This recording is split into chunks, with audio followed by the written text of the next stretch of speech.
நான் அப்படி பண்ண அதெல்லாம் சொல்றேன். பாஸ்டர் பையன் வேற, நான் பிரைஸ் எல்லாம் போட்டு கடைசியில ஒரு நோட்டெல்லாம் போடுவேன் மிஸ்ஸுக்கு. எல்லாம் கிறிஸ்டியன் மிஸ் தான் ஸ்கூல்ல. If you pass me God will bless you எல்லாம் போட்டிருக்கேன். இந்த மிஸ் என்ன கோத்துல இருந்தா எல்லா பேஜையும் அடிச்சு சுட்டு ஜீரோ. சிலதெல்லாம் நம்ம ஞானத்தோடு செயல்படும். அப்ப நீங்க எவ்வளவு பாஸ்டர்? நான் சொன்னேன் இந்த ஸ்பீட்ல போவேன். பாஸ்டர் உண்மையை சொல்லிட்டா ஒண்ணு சொல்லுங்க பாஸ்டர். நான் என் வாழ்க்கையில பார்த்தது 2024 தான் ஸ்பீடா போச்சு அப்படின்னு. உங்ககிட்ட சொன்ன தப்புதான், மன்னிச்சிருங்க. புரியுதா உங்களுக்கு? 2024 தான் இருக்கிறதுலயே.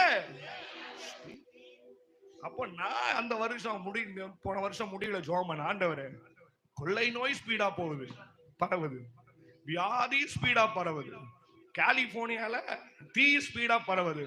அப்ப தேவ பிள்ளைகளுக்கு இந்த ஆண்டு கர்த்தர் எதை செஞ்சாலும் பேசுங்க, ஒரு ஆமென் சொல்லுங்க.